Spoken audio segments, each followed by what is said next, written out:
Parents, I'm going to show you the step-by-step framework that I used with my students here to help increase their SAT score by more than 100 points, up to 360 points.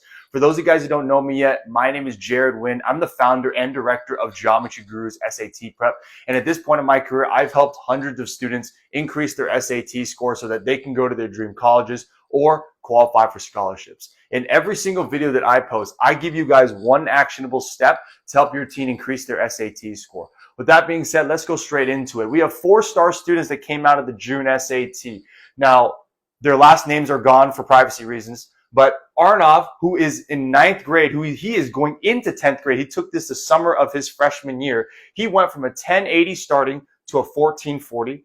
Ria went from a 1230 to a 1420. Soham went to a 1450 from an 1150, and Avigna went from a 1420 to a 1320, which means that these students increased their scores by 360, 190, 300, and 100 points respectively. I'm going to show you everything that we did with them to make sure they got those results. Okay, so the first thing that we had to do is we needed to establish them a plan that keeps them consistent. The great thing about these students is that, we didn't do all the work. We just showed them how to do it, and they follow the regimen that we had in place with them. So first and foremost, we need to give them a plan that is easy for them to stay consistent, and it's easy for them to juggle in their everyday lives. Because as you can imagine, like most high schoolers, these students have a lot of extracurriculars outside of the classes as well.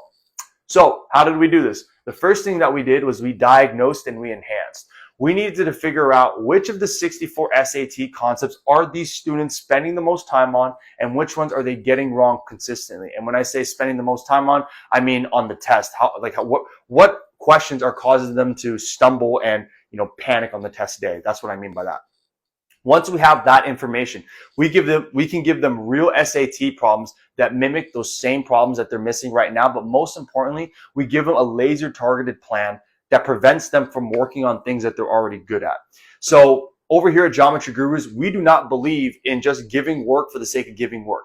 No one here has the same homework because everyone's weaknesses are different. So if, for example, if Soham is really good at algebra, but Ria isn't very good at algebra, does it make sense for Soham to work on algebra if, when he's already strong at it? It would make more sense for Ria because she needed help on that. Okay. So once we understood that, whenever we worked with them, we had to put them in a test-like environment that actually simulates the real exam difficulty and the real exam format of the real exam.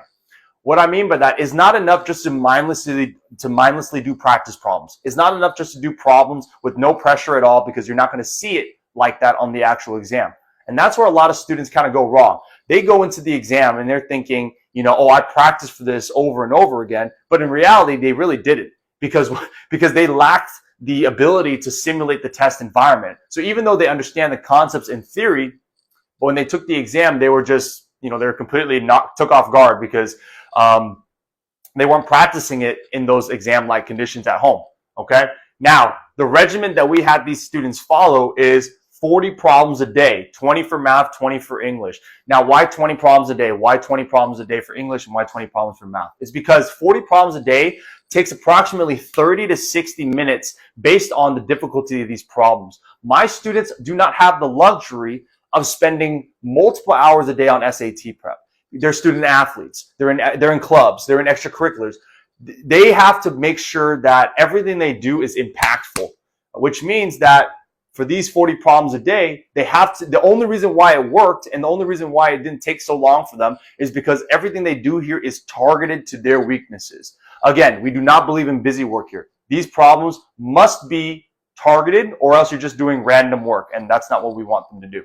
And then we also have them take a practice test a week, not a full one every single week. We have them take a practice test every 2 to 3 weeks, okay? A full practice test every 2 to 3 weeks. Why? Because that gives us data to diagnose new weaknesses. Because remember, week 1 weaknesses are never going to be the same as week 6 weaknesses. So you got to adjust your plan accordingly. So that gives us the data for us to keep moving the needle. But most importantly, it puts them in that test-like environment every single week. So that way, when they go to the exam, they're just like, clock in, clock out. I've done this a million times. Now, For the weeks that they're not doing a full-length practice exam, we expected these students to do either an English or a math one only, which is about half the time of a full-length exam.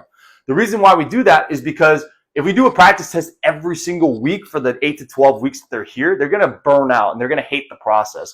So the half test the half tests when they're not doing the full test are good so that they at least still get reps in the test-like environment, but they don't burn out as well. Okay, so that is literally the exact same regimen that we do here.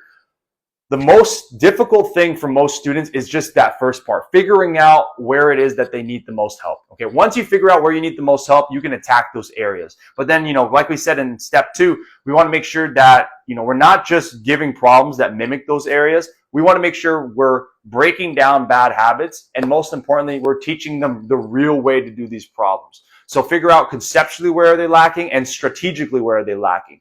Those two things all coming together before you start taking any more practice exams. Okay, you must do that before you do anything else.